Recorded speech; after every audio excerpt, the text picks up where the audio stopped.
Bem-vindos, pessoal, a mais um Bancast. O meu nome é Luís Corte Real. Como sempre, tenho comigo Luís Filipe Silva, Bruno Martins Soares e temos de volta uma convidada que já esteve connosco, Inês Botelho. Viva, Inês, tudo bem? Viva! Olá outra vez. Ok, nós da última vez tínhamos falado, podia ser muito giro fazer um episódio só sobre a Mary Shelley, sobre o fenómeno do Frankenstein, as várias versões. É um dos livros mais emblemáticos do género. Portanto, vamos ter uma conversa sobre a Mary Shelley e sobre esse livro de terror barra ficção científica. Se calhar desafiava-te para falares um bocadinho da Mary Shelley. Quem foi ela? Então vamos a isso. Então, dar aqui um bocadinho de Wikipédia ou Infopédia. A Mary Shelley nasceu em 1797 e tem logo uma grande característica que ela é filha de um dos primeiros casais literários, pelo menos da história da Inglaterra, que era o William Godwin. Ela não teve tanta essa influência sempre em cima dela, literalmente, porque a mãe morreu 11 dias depois dela nascer. Mas vamos um bocadinho para trás. Portanto, o pai dela é o William Godwin e a mãe é Mary Wollstonecraft, que é uma das pessoas que fez um dos primeiros textos importantíssimos do feminismo, o protofeminismo, Vindication of Women's Rights, of the Right of Women, desculpem. Eles ambos tinham filosofias muito específicas. William Godwin é de alguma forma considerado o pai do anarquismo. Ambos eram a favor dos valores da Revolução Francesa. Portanto, pode imaginar que não eram assim, não queriam muito bem numa grande parte da sociedade inglesa, isso de mandar o rei abaixo e acabar com as monarquias. E ambos têm importantes obras nesse sentido.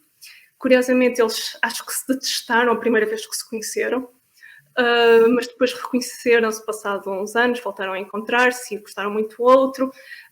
Há uns pormenores curiosos nisto, até porque depois o Godwin escrevia um diário e tinha uma nomenclatura sempre que se encontrava com a Mary Wollstonecraft. E tinha a nomenclatura para dizer quando é que era em casa dele e quando é que era em casa dela.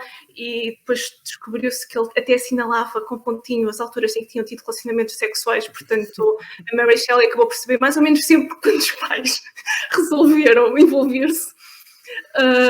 Mas pronto, eles acabaram por ter um relacionamento não exatamente longo, dado que aconteceu, mas envolveram-se, eram ambos contra o casamento, eles não tinham propriamente a intenção de se casar. A questão foi que a Mary Wollstonecraft já tinha uma filha de um outro relacionamento anterior, e quando engravidou novamente, eles acharam que era melhor legitimizar a criança.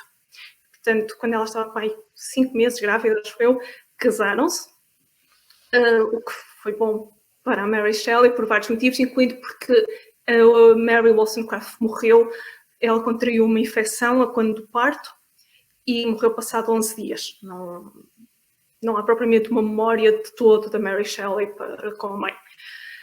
Pois, ela teve assim uma vida um bocadinho de Cinderela ao início, na parte má da Cinderela, das madrastas, porque o que aconteceu foi o Godwin ficou com a filha recém-nascida, mais a filha anterior da Mary Wollstonecraft, e teve uma ama durante algum tempo, mas a ama depois apaixonou-se por alguém de quem o Godwin desaprovava, tentaram, enfim, ela acabou por sair e o Godwin tentou fazer tudo para arranjar uma esposa.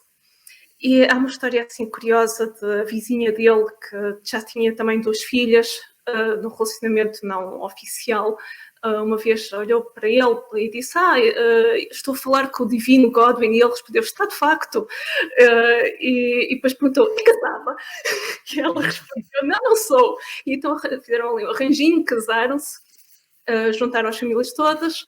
Depois ele tiveram um filho desse relacionamento que tem um nome importante para o Frankenstein. Aliás, grande parte dos nomes de Frankenstein são nomes importantes da vida da Mary Shelley, mas voltando ao que estava a dizer, tiveram um filho chamado William, dado o nome do pai, aquilo vinha tudo. A própria Mary Shelley depois teve um filho chamado William. Mas estou-me a adiantar a história. Pronto, a madrasta não gostava nada dela, dava-se muito mal, aquilo havia um conflito constante. O Godwin era um pai relativamente distante, mas bastante próximo em termos educativos. Ele acreditava que as crianças deviam ter a mesma educação, como a Mary Wollstonecraft, que foi das primeiras a defender, se não mesmo a primeira, que a educação de rapazes e raparigas devia ser totalmente igual. E o Godwin foi por essa via também, e acho que passava as 2 horas por dia com os filhos a rever os trabalhos de casa que lhes dava, assim uma coisa, mas pronto. A relação era má, o Godwin tentou que a Mary Shelley tivesse... expandisse os seus horizontes, não tivesse que estar em casa com a madrasta o tempo todo. Ela chegou a ir para a Escócia, também como daquelas histórias com o seu querido engraçado, porque era uma família também com algumas ligações literárias, mas o chefe de família escreveu o Godwin a dizer que o admirava muito e que se ele alguma vez precisasse de alguma coisa que ele pudesse ajudar, que ele estava ali para isso. E o Godwin respondeu quase imediatamente a dizer: olha, já agora, eu tenho uma filha, será que podia ficar com ela durante uns meses? E então mandou a Mary Shelley durante, não sei, um período longo, mas para a Escócia. Ela Olha, foi sozinha. se tiveres o contacto dele, dá-me, porque eu tenho cá 3 filhas e dava-me jeito. Claro, acho que já só se for em zombie. Agora é capaz de complicado. Elas preferem. Acho que as minhas preferiam que ele tivesse zombie também. Ela esteve lá, e no meio desse período em que ela estava na Escócia, começou o relacionamento do Godwin com o Percy Shelley, porque o Godwin tinha uma falta crónica de dinheiro. A mulher dele era bastante empreendedora, aliás, ela promoveu que eles fizessem uma espécie de uma coleção de resumo, não era bem resumo, mas uma coleção em que se davam todos os clássicos essenciais aos jovens, e que eles tinham uma livraria e também imprimiam, depois aquilo não foi tão bem sucedido quanto se pretendia e não resolveu propriamente os problemas monetários da família, mas pronto, e o Percy Shelley entra na casa deles, literalmente, também um bocadinho como uma forma de resolver os problemas monetários, porque o Shelley era filho de um baronete, um tipo com imenso dinheiro, e foi ele que escreveu ao Godwin dizendo, insinuando eu tenho muito dinheiro porque o meu pai é muito rico e admiro muito e não quero ser meu tutor. E o Godwin disse, sim, com todo gosto, venha, faz favor.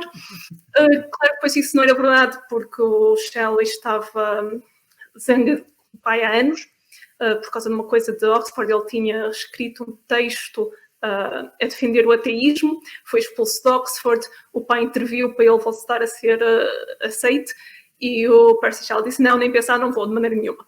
E, portanto, ficaram de relações mais ou menos cortadas logo nessa altura, e digamos que, eu não sei se ele tinha propriamente uma mesada ainda do pai, se não, mas se tinha, não era assim grande coisa. E tinha constantemente os credores atrás dele, ao ponto em que o Godwin chegou mais ou menos a escondê-lo, que era para os credores não darem com ele, enfim. No meio disto, a Mary voltou a casa por um pequeno período e deu com o Percy. E tiveram assim um relacionamento fulguroso e caloroso. Enfim, é uma série de histórias, incluindo que eles se encontravam na campa da mãe dela, e isto parece verdade. Depois também há as teorias que ela perdeu a virgindade em cima da campa da mãe dela, mas pronto, isto é mais difícil de confirmar. Bastante Guerra dos Tronos, pá. Bastante gótico. Exatamente. O que aconteceu foi, o Percy Shelley era casado. Não só era casado, como já tinha 2 filhos. Ou se não tinha 2 filhos, o segundo estava a caminho, era assim uma coisa do género. Ele era a favor da ideia de que os relacionamentos deviam ser livres. A própria Mary era mais ou menos a favor dessa ideia. Aliás, ela sugeriu com bastante naturalidade que fizessem uma homenagem com a mulher dele. Claro que a mulher dele desprezou totalmente a ideia e fez por tudo para não o aceitou de maneira nenhuma. E o Godwin, malgrado os ideais dele, não queria que a filha se envolvesse com uma pessoa que não estava casada, que não poderia de maneira nenhuma casar com ele. E eles simplesmente fugiram, levando atrás uma das irmãs, vamos dizer adotivas, embora não seja bem esse o termo, da Mary Shelley, uma das filhas da tal senhora que se tinha casado com o William Godwin. Esta filha é importante porque vai ser uma das pessoas que está na criação da autora do Frankenstein. Portanto, ela chamava-se Jane Clairmont, mas depois, a certa altura, decidiu passar a chamar-se Claire e depois escreveu este Claire, pelo menos com 3 grafias diferentes, é assim uma confusão. Mas pronto, há umas quantas Claires na vida da Mary Shelley, incluindo as 2 filhas que a Mary Shelley tem, ela dá-lhes o nome de Claire, depois com uma variante à frente. Eles envolveram-se, a Mary Shelley engravidou, acho que logo no primeiro ano de relacionamento, e a criança morreu, acho que 2 semanas depois, com uma desinteria. Mais uma vez, estavam também cheíssimos de dívidas, entretanto ela volta a engravidar e esta irmã dela decide que quer ter um relacionamento amoroso também com um dos grandes poetas da altura e então mais ou menos faz por seduzir o Lord Byron. Claro, o Lord Byron... Olha, a impressão minha, o pessoal nessa época eram muito mais doidões que o pessoal hoje em dia. A época vitoriana... Era filhos ilegítimos, era contra o casamento, tinham várias pessoas, faziam homenagem à terror. Quer dizer, eu pensei que estávamos a falar dos anos 20, não estamos a falar Eu não sei se era mais uma questão ou não, se isto sempre foi mais ou menos assim por todo lado, com o agravante que antes não havia contraceptivos e, portanto, eram menos controlados filhos, era mais complicado. Mas provavelmente a questão foi nós nunca fomos assim tão certinhos como humanidade, quanto as pessoas gostam de dizer.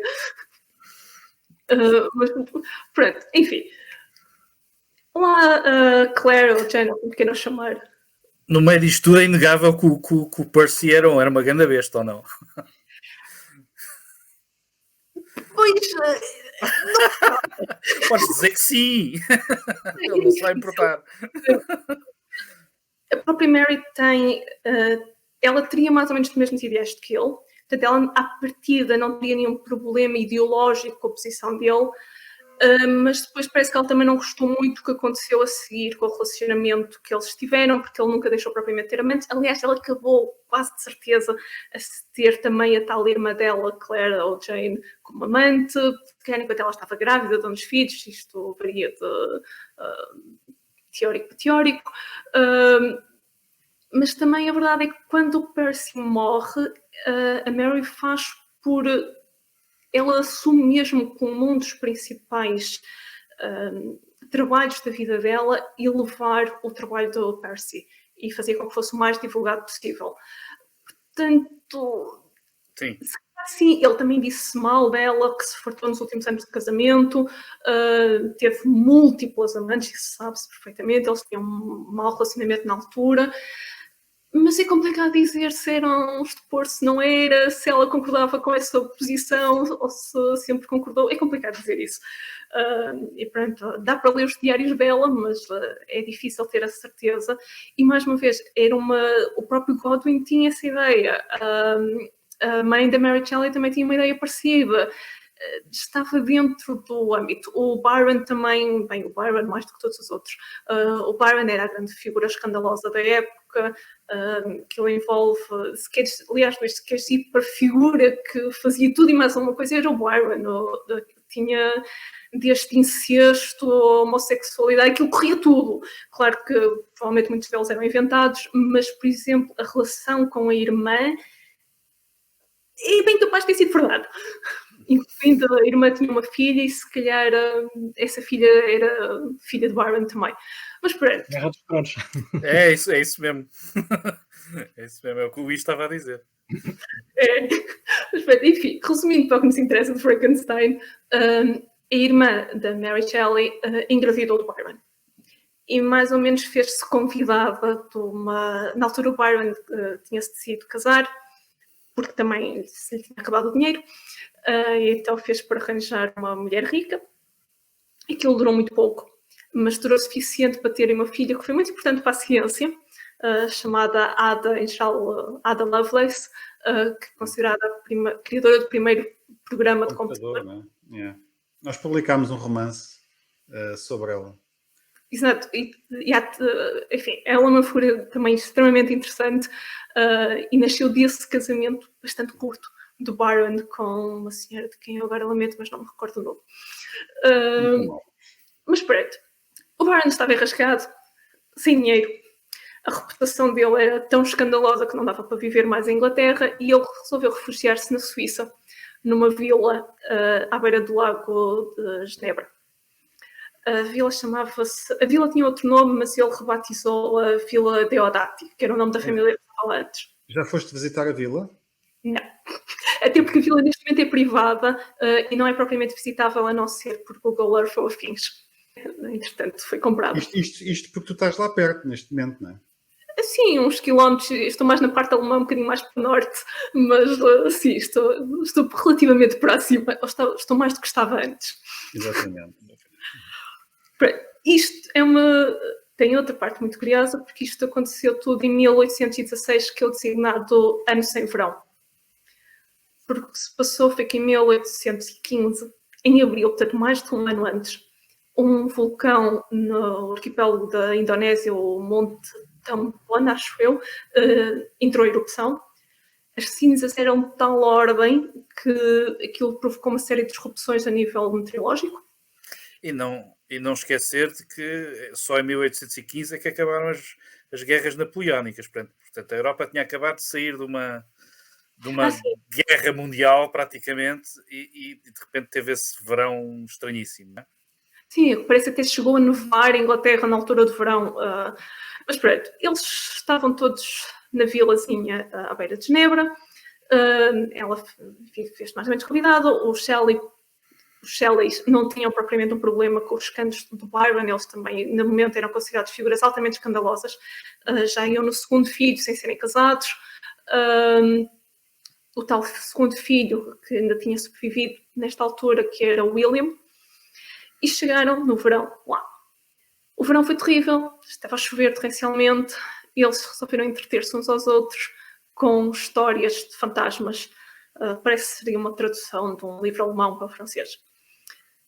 E como aquilo continuava a chover e a chover e a chover, resolveram fazer um concurso de escrita de contos góticos ou contos de fantasmas, e é assim que vai nascer Frankenstein. Falta dizer, além do Percy Shelley, do Lord Byron, da Claire Clairmont e da Mary Shelley, estava lá o médico do Byron, que era o Polidori, que vai escrever, é a única outra pessoa, além da Mary Shelley, que escreve de facto, que leva a cabo o concurso.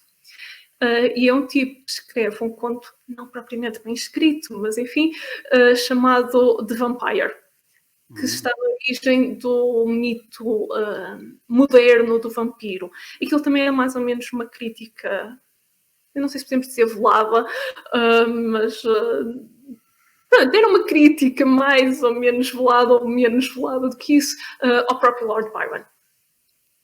Curiosamente, o livro saiu inicialmente com o nome de Byron. Não era muito velada. Pois. Calma, saiu com sido escrita pelo Byron. É tipo, okay. Tudo o nome de Byron na altura era sem dúvida publicado, porque ele era uma figura tão escandalosa que toda a gente, nem que fosse às escondidas, queria ler o que ele escrevia. Aliás, era tão escandalosa que o dono da vila ao lado alugava telescópios para se espreitar o que eles estavam a fazer. Os primeiros Mirones. O primeiro comércio da Mirones. Era o Facebook lá da altura.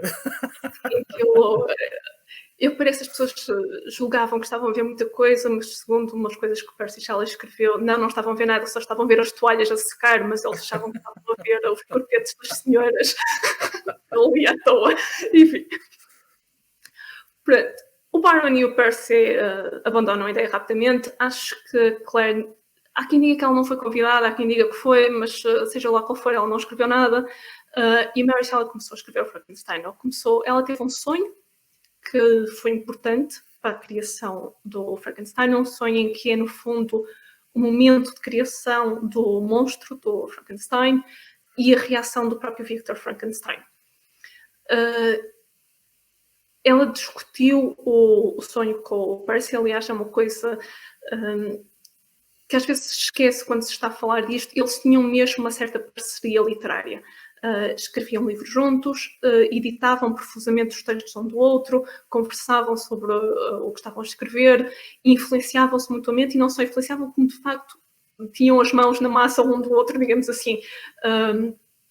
E ela vai desenvolvendo durante... Eles depois abandonam a Vila Diodati relativamente rápido, mas ela vai continuando a escrever o Frankenstein.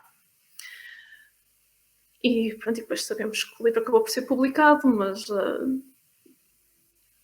já estamos a passar para outra parte. Mas enfim, dando assim o contexto, é mais ou menos isto. Mas o que da é vida fantástico... de Mary Shelley, não é? Até ao momento da escrita da obra. Sim.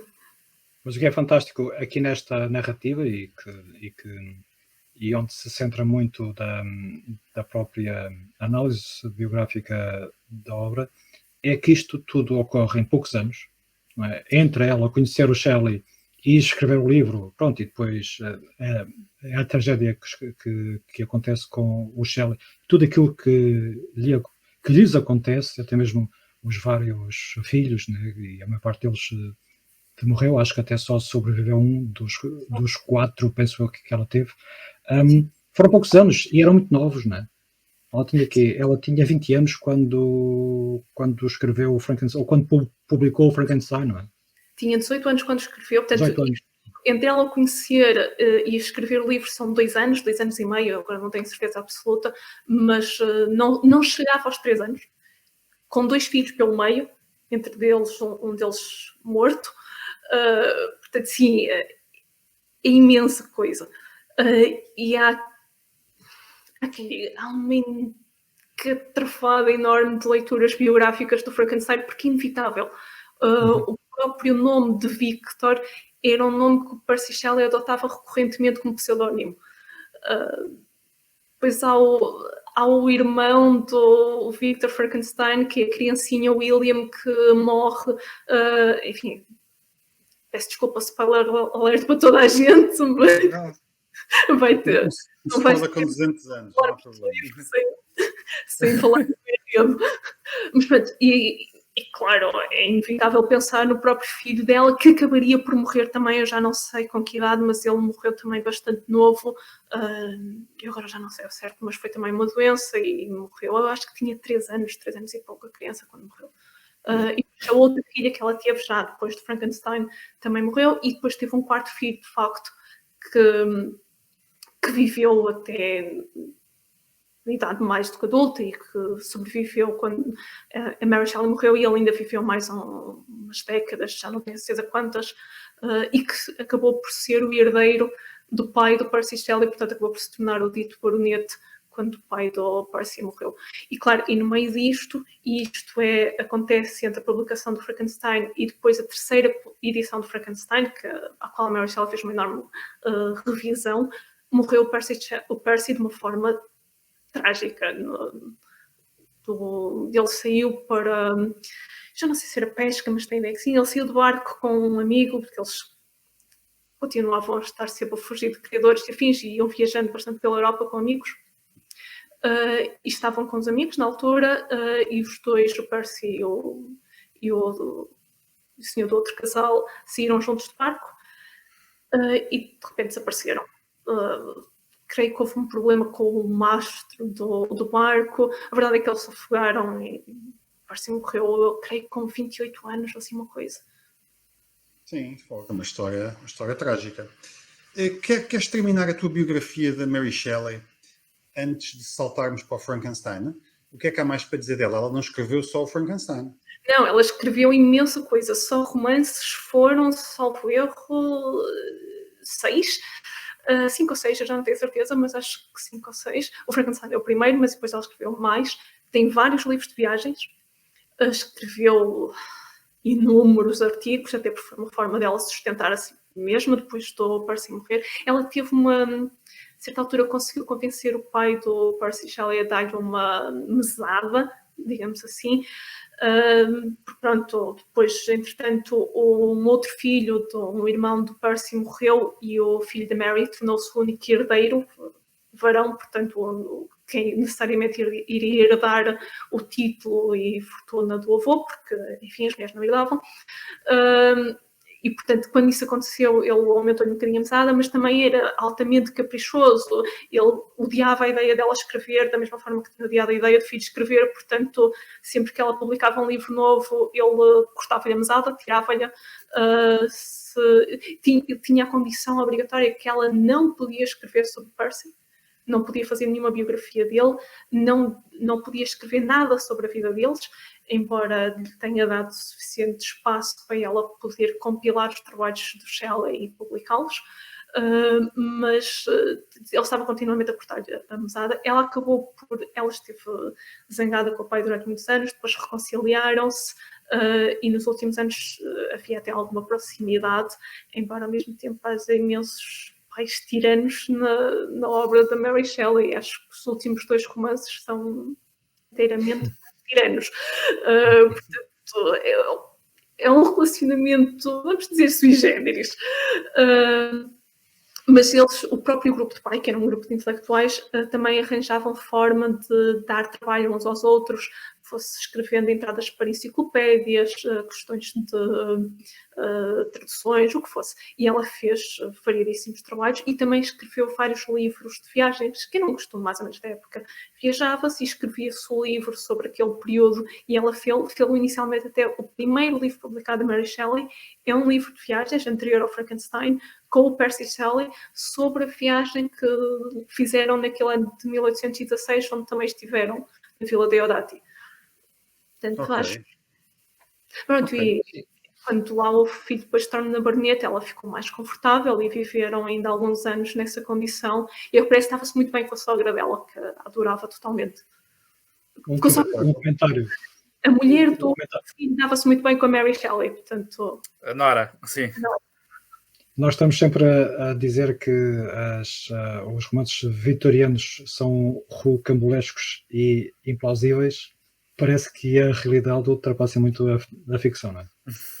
Mas já da última vez, quando a Inês esteve connosco e estivemos a falar daquelas autoras que criaram o género do gótico também e das fábulas, algumas das vidas delas eram mais fabulosas do que as histórias que elas escreviam. É verdade. Mas elas eram rebeldes, não é? Tinham de ser rebeldes, não é? Senão não tinham escrito nada, nem feito nada. Tinham sido como as outras todas, ficavam em casa a bordar e a pintar e a tocar piano, não é? Sim, mas agora, para ser justo, havia algumas peças que se tornaram escritoras. A Jane Austen é uma delas. A Emily Dickinson é outra daquelas, não teve uma vida com nada de assinalável, assim, pelo menos não a este nível. Mas muitas vezes, sim, tens toda a razão, eram pessoas com vidas completamente diferentes da época. Agora, que se calhar a Mary Shelley, a vida dela é extraordinária, mas os livros também. Portanto, ela se calhar consegue ter ali equilíbrio. Ok, vamos saltar para o Frankenstein. Estavas há pouco a dizer que houve 3 versões do Frankenstein. Sim. Mas não foram melhorando, pois não? Se queres a minha opinião, não. Ou melhor, são livros diferentes. Ou melhor, para ser totalmente correta, há 5 versões. 3 publicadas. A questão é, há uma primeira versão que ela escreveu logo em 1816. Melhor, até há 6 versões. Mas essa primeira versão perdeu-se. Não se tem, não se sabe o que é que aconteceu. Ela terá transcrito essa versão. E esse caderno tem-se. E esse caderno foi depois, ela própria fez anotações e reescritas, e o Percy Shelley também. E consegue-se, com alguma atenção, decifrar qual é a letra de um, qual é a letra do outro, e, portanto, tem-se uma ideia de quais foram as interferências que o Percy fez na obra. E à custa disto, bem, não foi só à custa disto, logo na altura, vamos começar assim, o livro foi publicado de forma anónima. E eles acordaram mutuamente que o livro ia ser publicado de forma anónima, até porque era mais ou menos um costume da época. E muitos livros importantes da época tinham sido publicados de modo anónimo. Um deles era o Werther do Goethe, que também tinha saído e tinha sido um fenómeno gigantesco, pelo menos pela Europa, e tinha saído inicialmente, pelo menos, de forma anónima. Portanto, eles decidiram por isso, até porque era uma maneira de esconder o género dela, que poderia ser problemático, e foi. E também era uma maneira de esperar críticas mais imparciais. Claro, o livro saiu, creio que por imposição do próprio editor, com um prefácio do Percy. O que levou logo imensa gente a dizer, pronto, foi Percy. Juntando, claro, isto não é um tema próprio para uma senhora, portanto, não, de maneira nenhuma, alguma vez uma mulher ia conseguir pensar nisto. Por amor de Deus, foi um homem. Nem que menos uma miúda com 18 anos, não é? Se queres saber, eu acho que essa parte não entrou muito nas considerações da época. Mas, enfim, eles publicaram aquilo de forma anónima e era um texto em que, de facto, ambos tinham intervido. Ele fez mudanças de frases completas, às vezes mais do que frases, sugeriu ideias, mas há algum trabalho relativamente análogo feito por ela nos trabalhos dele também. E havia, de facto, uma parceria entre eles. Portanto, ainda há alguns críticos hoje que querem argumentar que aquilo é um texto, ou que foi mesmo o Percy que escreveu, embora esses são muito raros, mas também há os críticos que argumentam que ele teve tanta interferência no trabalho que, no fundo, o autor deveria ser ele e não ela, ou deveria ser considerado ele e não ela, mas não, olhando para os cadernos que se têm, isso não colhe, não faz sentido. Mas pronto, temos essa versão que eles os dois fizeram é a edição de 1818, que sai, lá está, de forma anónima, e em 3 volumes. O livro foi um sucesso estrondoso, mas completamente estrondoso. Ela fez mais dinheiro com essa primeira edição do que o Percy Shelley fez com todas as obras que publicou ao longo da vida. Claro que já agora sabe-se mais ou menos, foram cerca de 70 libras que ela fez com esse. 70 libras não é mau, na altura 70 libras era muito dinheiro, mas mesmo assim não será muito. Não, na altura era bastante. Não era. Para referência, eu acho que ela tinha, acho que era 200 libras, já não sei do... Por ano? Por ano? Sim, creio que sim. Por ano, sim. É o que faz sentido. Mas em todo caso, 70, vindo de escrita, na altura, era uma soma bastante respeitável. E julga-se que, embora isto é muito difícil de calcular, mas julga-se que houve cerca de 7.000 cópias vendidas até 1850 ou por aí.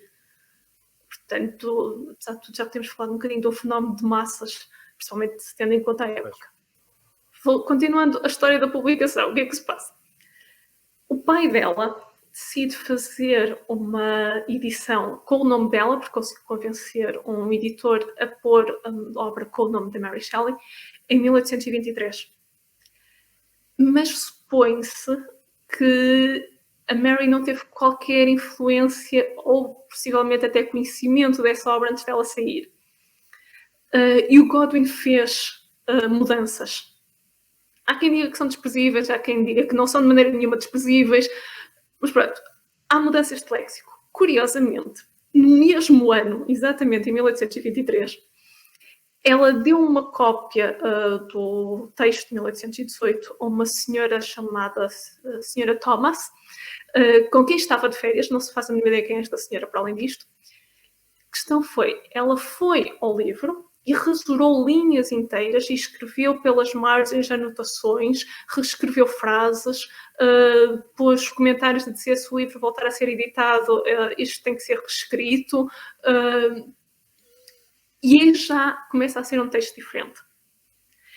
E depois há uma outra edição, que em geral é considerada a terceira, mas como já vimos, é muito complicado, mas há uma outra edição de 1831, em que ela de facto fez uma enorme volume de modificações.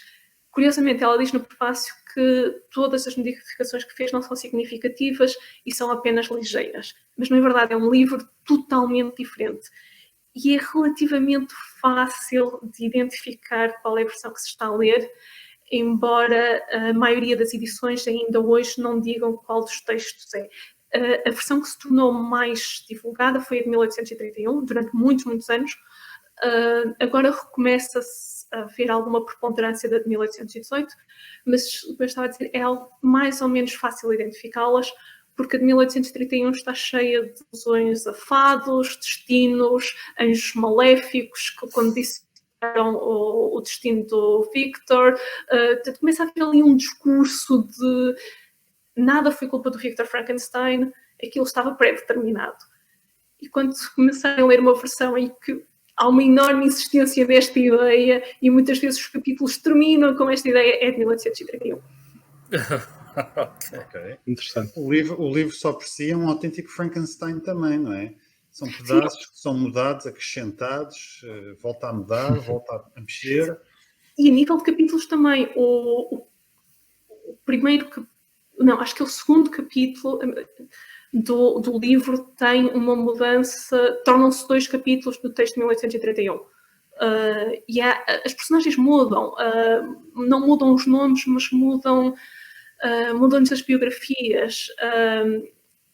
Elizabeth Lavender, acho que é Lavenza, não é Lavender, que é a futura mulher de Victor Frankenstein, é inicialmente uma prima dele, com uma história relativamente semelhante à Mary Shelley, porque, digamos, o pai dela, a mãe dela morre, e o pai depois decide voltar a casar e escreve ao irmão da falecida mulher, dizendo: não queres tomar conta da tua sobrinha? Pensa bem o que é que achas melhor. Preferes que ela seja educada pelo seu amoroso tio ou por uma madrasta? E ele vai a correr, não é? Exatamente. Nem hesita, vai imediatamente. O que, claro, é considerado um comentário da Mary sobre a madrasta dela. Inevitavelmente. Mas esta prima, portanto, ele casa-se com a prima. Esta prima passa a irmã adotiva na versão de 1831, como uma daquelas histórias altamente recambulescas em que o pai dela era um nobre italiano que foi preso dentro de umas revoltas italianas e ela foi adotada por uns camponeses, depois foi adotada por outros camponeses, e é uma menina loira muito bonita que a mãe do Frankenstein vê ali no meio do campo, que destoa do resto das pessoas e diz: ai, que criança tão amorosa, e então resolve adotá-la. Há imensas mudanças. Os interesses dos personagens também. O grande amigo do Victor é mais poético na versão de 1818, gosta de conhecimento por conhecimento. Da versão de 1831 já é mais por interesse, porque o pai dele é um comerciante e então a aprendizagem dele já é mais feita com a ideia de potenciar e expandir as suas capacidades comerciais. Há várias mudanças, mas principalmente há a mudança. No fundo, a ideia do livro muda, a ideia central do livro torna-se outra. Enquanto que, enfim, uma pessoa pode argumentar com o texto de 1818 que aquilo se está a falar da importância de, no fundo... Ciência. Sim. Não só isso, da questão de uma pessoa, quando faz algo, tem que ter responsabilidade pelo que faz. E que o problema que acontece com a criatura tem também muito a ver com a negligência do Victor Frankenstein para com a sua própria criação.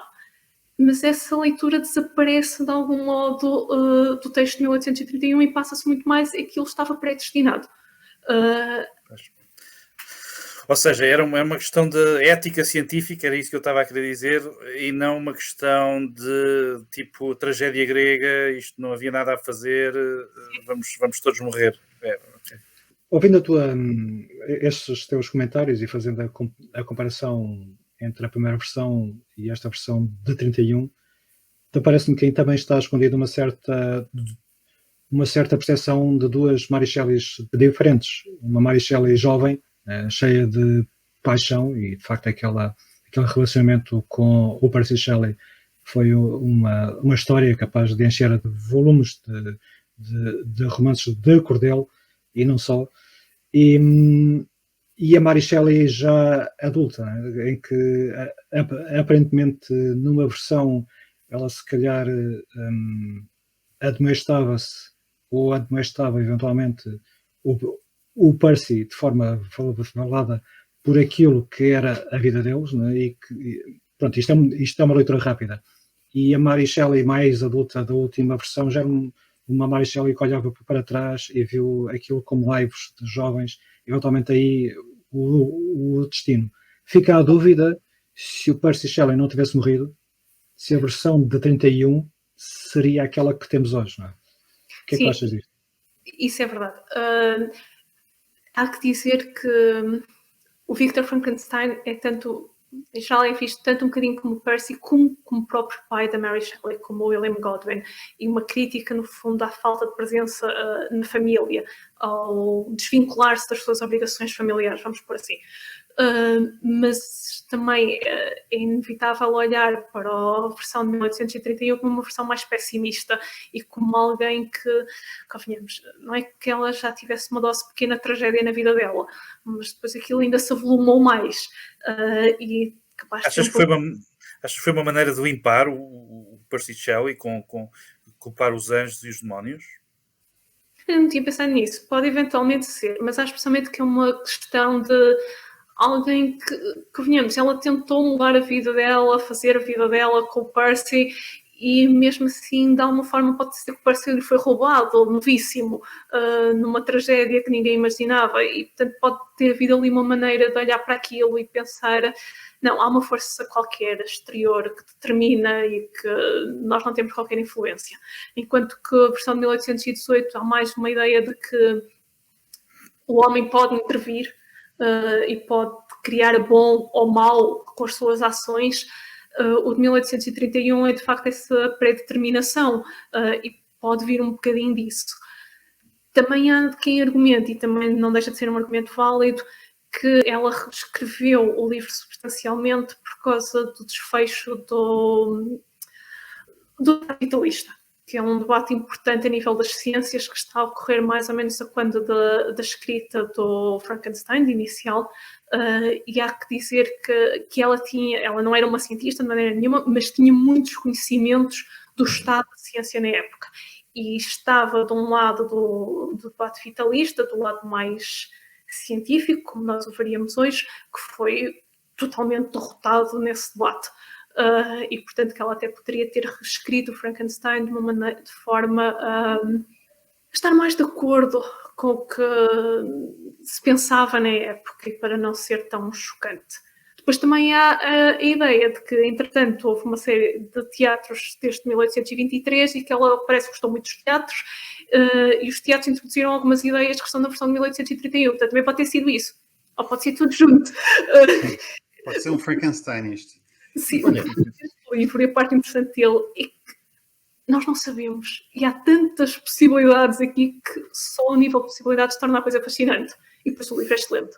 Eu vou aproveitar esta pausa agora para relembrar aqui os nossos espectadores e ouvintes que em todos os Bancast temos um código promocional para vos oferecer no valor de 5 euros para descontarem em compras da loja online da saída de emergência. É um código que só o dizemos aqui, não o mostramos, não está em mais lado nenhum, portanto é só mesmo para o pessoal que nos acompanha. O código é, vejam bem, adivinhem, Frankenstein. E as condições podem ser consultadas na sinopse deste episódio. Portanto, vão lá ver, dão um salto à loja, porque não comprar o Frankenstein, está lá. E é sempre uma boa leitura. É um daqueles grandes livros incontornáveis do Fantástico. Falávamos há pouco, Inês, não há assim muitos mais. Não é? Temos o Frankenstein, temos a Bíblia e o Drácula. A Bíblia está mais. Se calhar pode ser acrescentar o Sherlock Holmes, embora não seja bem fantástico, é detective, ou pode-se amalgamar o Poe aí. Parece sempre fantástico, mas depois não é. A máquina do tempo, não é? Mas o Frankenstein é de alguma forma, aliás está logo no título, o título completo do Frankenstein é Frankenstein or the Modern Prometheus, e no fundo é o primeiro mito moderno da nossa literatura e é de alguma forma também se calhar o primeiro mito que vem de uma força não entre anjos e demónios, na versão de 1818, mas entre homens, o homem e natureza. Ok. E diz-me uma coisa, querias passar para a interpretação, um bocadinho as interpretações do livro? Sim, até porque convenhamos que as interpretações do Frankenstein são mais ou menos assim legião, há tudo e mais alguma coisa. Eu acho que neste momento já recorremos mesmo tudo mais alguma coisa e ainda mais outra que se possa pensar a seguir. mas não sei, talvez alguém ainda consiga reinventar as interpretações de Frankenstein. Mas vamos assim por partes. As mais sólidas, não é? Sim, porque depois há umas que podem ser, têm mais sustentação no texto e há outras, pronto, não tanto. Também temos a questão, e depois o problema que se põe é, estamos a interpretar a partir de que versão? Que depois são livros mesmo diferentes. Portanto, a primeira de todas é, podemos interpretar com base na biografia da própria Mary Shelley. Eu admito que eu não gosto pessoalmente muito deste tipo de interpretações. Aqui é totalmente inegável, mas a minha questão com este tipo de interpretações é, eu acho que as obras devem valer por si só e não pelo que dizem no contexto da vida de um autor ou perante as supostas intenções do autor. O texto tem que ter o seu significado próprio. Agora, há tanta biografia da Mary Shelley introduzida no Frankenstein que é impossível não fazer leituras biográficas. E logo as próprias leituras biográficas dão asa a uma série de outras leituras, porque, sei lá, depois há leituras de género, há as leituras relativas à teoria queer ou teoria feminista, as próprias leituras históricas, sociopolíticas, culturais, seja o que for, todo o contexto da época, depois as interpretações científicas que não deixam de estar ligadas às sociopolíticas históricas e culturais. Claro que a parte do feminismo e teoria queer também estão. Depois tem-se a parte das leituras a nível do texto, e que estivemos a falar, qual é a versão, o que é que muda, o que é que não muda, em que género literário é que aquilo é. Se é horror, se é gótico, se o gótico dá espaço para ser horror, se podemos juntar as duas coisas, se não podemos, se é o primeiro livro de ficção científica ou não é, se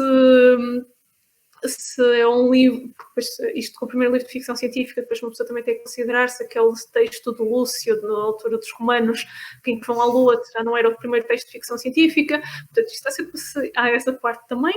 Depois tem a parte da linguística, que há sempre quem se dedica a isso, obviamente volume gigantesco de interpretações psicológicas, freudianas ou outras, ou o que se queira, e depois as teorias da interpretação colonialista, do outro, do orientalismo, raciais, porque a verdade, e mais uma vez, isso não deixa de estar completamente no texto, porque a própria descrição da criatura remete, de facto, não estamos a falar de um caucasiano. E isso abre o texto a uma série de outros problemas.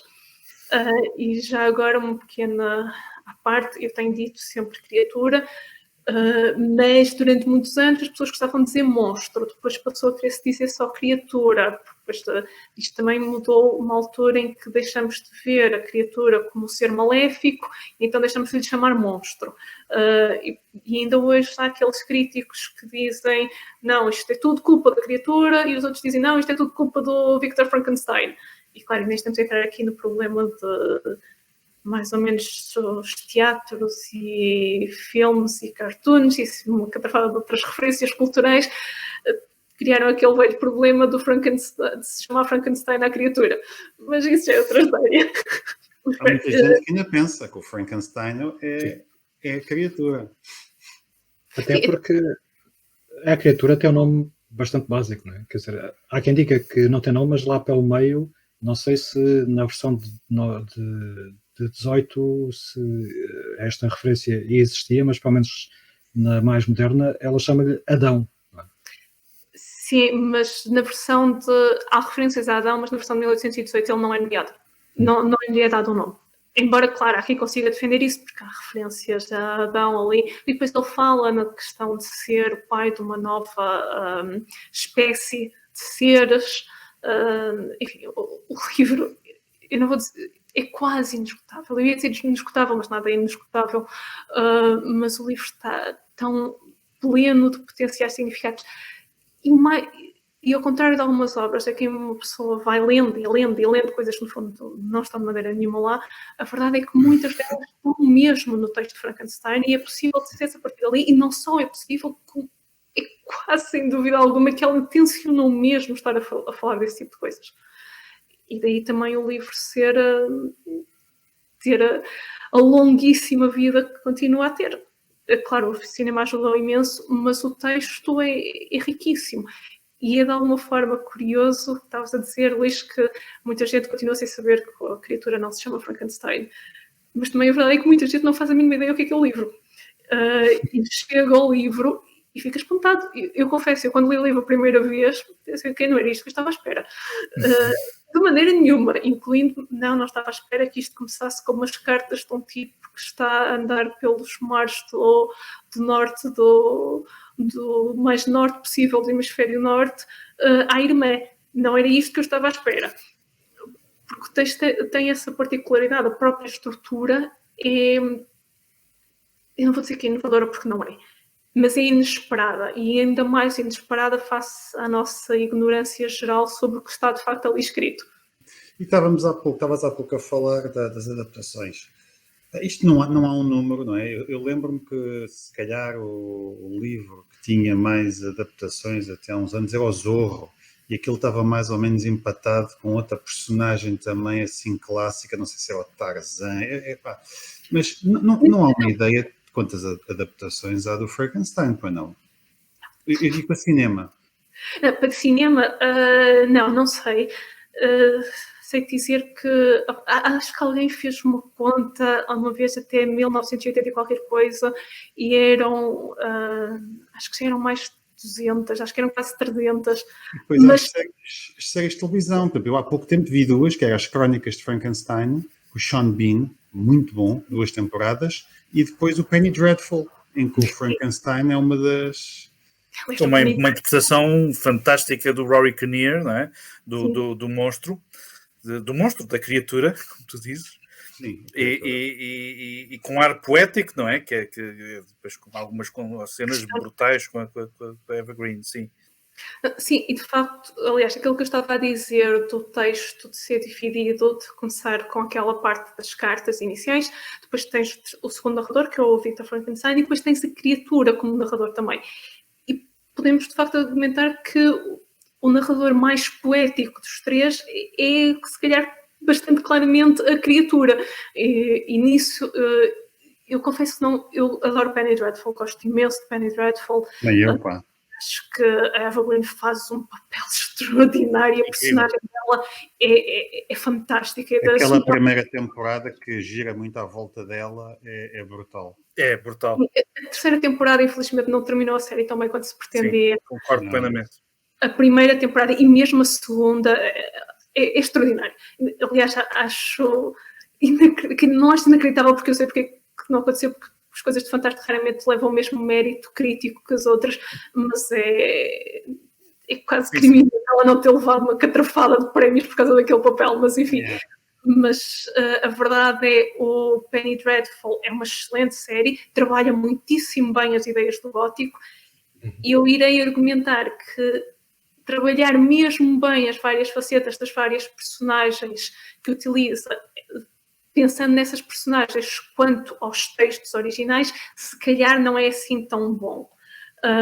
Mas faz um trabalho tão bem feito numa visão geral do gótico que eu não consigo chatear com a série. Ainda que não é propriamente uma leitura fantástica das várias componentes do Frankenstein ou do Drácula ou do Dr. Jekyll, mas no todo... E essa série, para mim, foi uma grande influência para o Tormenta, sabes? A nível visual, a nível de ambiente, uma grande, grande influência. Essa, o Sherlock Holmes, do Conan Doyle, aquela clássica do Jeremy Brett dos anos 80, na minha cabeça, isso nunca mais... Desde que vi até hoje, já a revi muitas vezes. Há, assim, algumas séries, para os X-Files. Sim. Apesar de ser anos 80, 90, não é? Façam like, subscrevam, partilhem e comentem. Que sejam épicos. Uma coisa que eu também, quando li o livro, como tu, fiquei um bocado espantado com a estrutura, não conhecia, e fiquei ainda mais espantado ao descobrir que, afinal, a criatura, ou o monstro, não era necessariamente aquilo que ocupava a maior parte do livro. Aliás, eu penso que as cenas em que, de facto, a criatura surge são para aí um terço da obra. ou se calhar até um bocadinho menos, há uma biografia recente de uma francesa que foi até publicada em Portugal. Eu estava à procura disso para mencionar aqui no podcast, em que a autora dessa biografia faz uma compilação dos certos em que surge de facto menções à criatura e de facto comparado com o tamanho do livro não constitui a fatia maior. Fico na dúvida se de facto a percepção, se a própria Mary Shelley teve a percepção daquilo que de facto tinha criado, não é? Porque sem dúvida que as adaptações posteriores tiraram tudo aquilo que era gordura à volta deste ato e desta ideia daquilo que o Darko Silvino chamaria o novum, né? Esta coisa que não existia antes, a ideia que não existia antes de um ser humano que voltasse à vida não por atos divinos, mas por um ato humano, né? Por um ato da ciência. Fica a dúvida se ela de facto teve a noção do quanto isto iria inspirar as gerações vindouras, né? E da importância da ideia que ela teve. Não sei se é bem gordura, mas percebo o que queres dizer. Sim, sim, mas a ideia... Sim, gordura, entre aspas, a gordura não é toda má. Mas ela talvez tenha tido alguma pequena percepção, obviamente duvido muito que tenha imaginado a gigantesca quantidade de peças teatrais e filmes e obviamente a bandas desenhadas ou mesmo outros livros que surgiram por causa dela, mas eu suponho que teve alguma ideia, não só porque lá está, como eu disse, o livro foi muitíssimo bem sucedido mesmo em termos comerciais para a época, como logo em 1823 houve imediatamente uma adaptação para teatro, que se eu não estou em erro, tinha um nome que não era igual ao do livro, mas tinha a estrutura do título do livro. E ela viu, creio que foi essa, e já não tenho certeza qual é que ela viu, porque logo em 1823 aquilo houve, eu já não sei, pai, 4, 5 num pequeno espaço de semanas, meses, feitas por diversas pessoas. Depois também houve adaptações em França. Depois o tipo, acho que tal que tinha feito a adaptação inicial, ou outro, já não tenho certeza quem era, mas resolveu reagir e readaptou a peça francesa como nova ideia. E ela viu algumas, e sabe-se que ela gostou da peça, pelo menos uma das que ela viu, e adaptou utilizou algumas ideias, inclusive aparece para o texto de 31. E aquilo, acho que durante ali não sei, talvez uma década ou assim, raramente havia uma temporada de teatro em Inglaterra que não tivesse uma produção em torno de Frankenstein.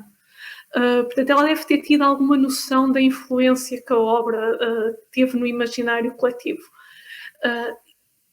Agora, não só as adaptações cortaram a contextualização da criação do monstro, vamos dizer assim, mas também criaram aquela ideia que nós depois viemos a conhecer da ideia da ciência a tentar contra Deus. E isso aliás, eu desconfio que se uma pessoa perguntar a alguém o que é o Frankenstein, essa é a primeira ideia que surge referida. E isso não é uma ideia do livro, de maneira nenhuma.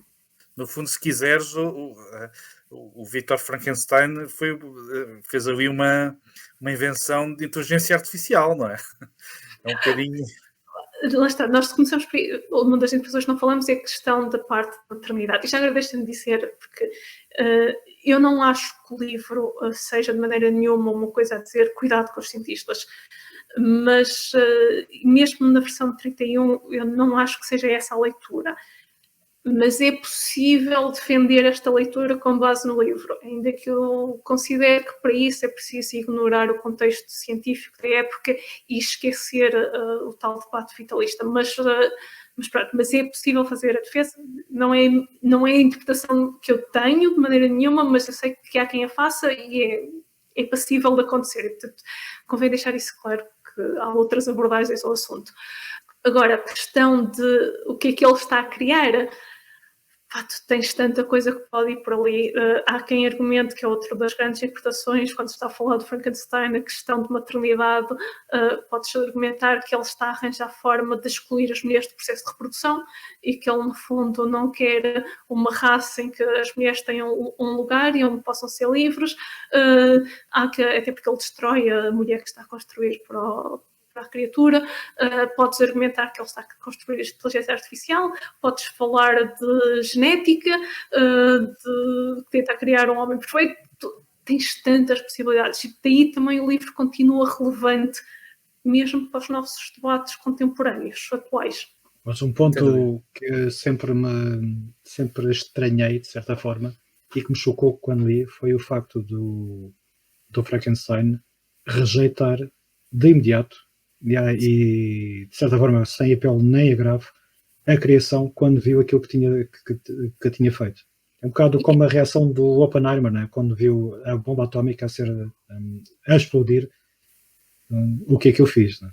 Isso é agora a interpretação que também já se fez, de ligar o Frankenstein à bomba atómica.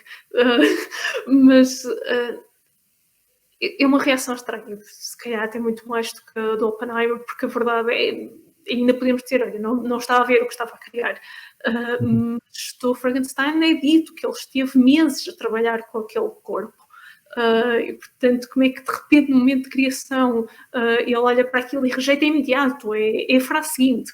Não, eu nem sei se queira fazer parágrafo. É completamente imediato. Não, acho que não se faz parágrafo. Portanto, choca. Mas também vai dentro, se estivermos a ver o livro, também como a falta de responsabilidade que o Frankenstein assume, está dentro disso. Ele, assim que se vê como responsabilidade efetiva nas mãos, assim que a criação deixa de ser uma ideia bonita e passa a ser concreta e tem necessidades, ele distancia-se imediatamente e rejeita. E depois, claro, tem a parte da descrição que é feito dar a ideia da criatura como sendo constituída por partes predominantemente de outras etnias. E também já agora, que é um pormenor que se costuma esquecer, ele fala de tirar partes de matadouros, e na altura matadouros, como é óbvio, eram animais, portanto, de alguma forma o texto dá-nos a indicação que aquela criatura é constituída não só por partes humanas, mas também por partes de outros animais, sejam lá quais forem. Não, de repente ficou mais interessante o Frankenstein. O que é que falta a dizer sobre este grande livro? Para já, que naquele grupinho de Percys e Byrons e Shelley, ela é o nome mais famoso. Lord Byron é conhecido, sem dúvida, mas acho que não tem nenhuma obra tão conhecida como o Frankenstein. Hoje em dia não. E não foi um trânsito que se fez, principalmente no final do século XX, com o início dos estudos de género e com o maior número de mulheres académicas dentro dos círculos universitários, porque ela esteve bastante ignorada durante muitos, muitos anos. E mesmo à época dela, passado pouco tempo dela morrer, ou não sei, pouco tempo pode ser relativo, eu já não tenho ideia certa das datas e não quero estar a dar indicações erróneas, mas houve uma biografia de grandes escritores feitas relativamente pouco tempo depois da morte dela, enquanto Percy tinha várias colunas de texto sobre ela tinha para aí meia coluna, e começava a dizer Mary Shelley, mulher do famoso poeta Percy Shelley. E durante muito tempo ela foi vista principalmente como mulher dele. E também uma escritora assim de romances sensacionalistas. Agora ele é visto como o marido dela. Acho que infelizmente não chegamos a isso, infelizmente não, mas acho que ainda não houve tanto esse trânsito, mas ela é mais conhecida. Também não sei até que ponto é que toda a gente que ouviu falar de Frankenstein ouviu falar dela, que é outra questão. Sim, obviamente não. Ou leu o livro, não é? Sim, ou leu o livro. Mas de facto Há muito mais gente que sabe o que é o Frankenstein, mesmo o monstro de Frankenstein, do que alguma vez leu o livro, certamente. Sim, e lá está, ela de facto, apesar de tudo, seja lá como for, foi ela que perdurou. Aquela frase famosa que não vem do livro, vem do filme de 1931, o It's Alive, Alive, ela está muito mais de qualquer outro. Exatamente. Olha, e nós publicamos na coleção Bang em formato bolso o Frankenstein há pouco tempo. Quem quiser mais Frankenstein, para além do livro da Shelley, qual seria o filme ou os filmes e as séries que tu recomendavas? Que achas que não necessariamente sejam mais fiéis, mas que resultem melhor como filmes ou como séries? Olha, eu diria, eu gosto mais do Bride of Frankenstein. Eu acho que o filme é de 1935, acho eu. Eu gosto mais do segundo do que do primeiro. Ainda que não seja de maneira nenhuma as ideias dela, mas o filme agrada-me mais. Mas acho que também devem ver o de 1931 até para aprenderem o outro. O Kenneth Branagh fez um nos anos 90, se não me engano, ao início dos 2000, com o Robert De Niro também. Sim, que até se chama Mary Shelley's Frankenstein. Eu não sou a maior fã do Branagh. Ele é, em geral, bastante fiel, mas é monótono da sua fidelidade aos textos. Já ali qualquer coisa não resulta muito bem, para o meu gosto. Eu diria para verem o Penny Dreadful, até porque é uma maravilhosa adaptação atual do gótico. E não vai buscar só o Frankenstein, não é? Vai buscar montes de grandes personagens da época. Desde o Drácula, ou as bruxas. O Dr. Jekyll e Hyde também estão lá. Exatamente. O Dorian Gray. Dorian Gray.